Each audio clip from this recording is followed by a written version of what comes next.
সেদিন আমরা পরাটা খেতে চলে গিয়েছিলাম পরাঠা পয়েন্টে। এটা ভবানীপুরের রমেশ মিত্র আর বকুল বাগানের মাঝামাঝি জায়গায়।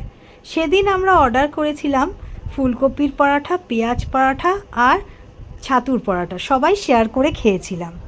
পেঁয়াজ পরাঠার মধ্যে পেঁয়াজের স্টাফিংটা ছিল ভালোই, আর যেটা বলার সেটা হলো পেঁয়াজ পরাঠাটা খেতে হয়েছিল ভীষণ সুস্বাদু।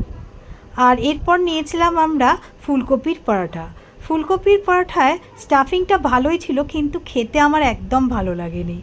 এত বেশি রিচ ছিল আর এত মশলা দেয়া ছিল, খেতে একদমই ভালো লাগেনি। আর এরপর নিয়েছিলাম ছাতুর পরাঠা।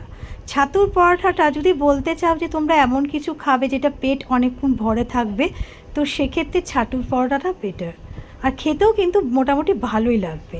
কিন্তু এই তিনটে পরোটার মধ্যে আমার কিন্তু লেগেছিল সবথেকে ভালো পেঁয়াজ পরোটা। আর তোমরা যদি কখনো এখানে খেতে যাও, ফুলকপির পরোটা কখনোই অর্ডার করবে না, একদম বাজে। যাই হোক, আমি আচার দিয়ে পরোটা সেদিনকে খেয়েছিলাম, খুব ভালো লেগেছিল।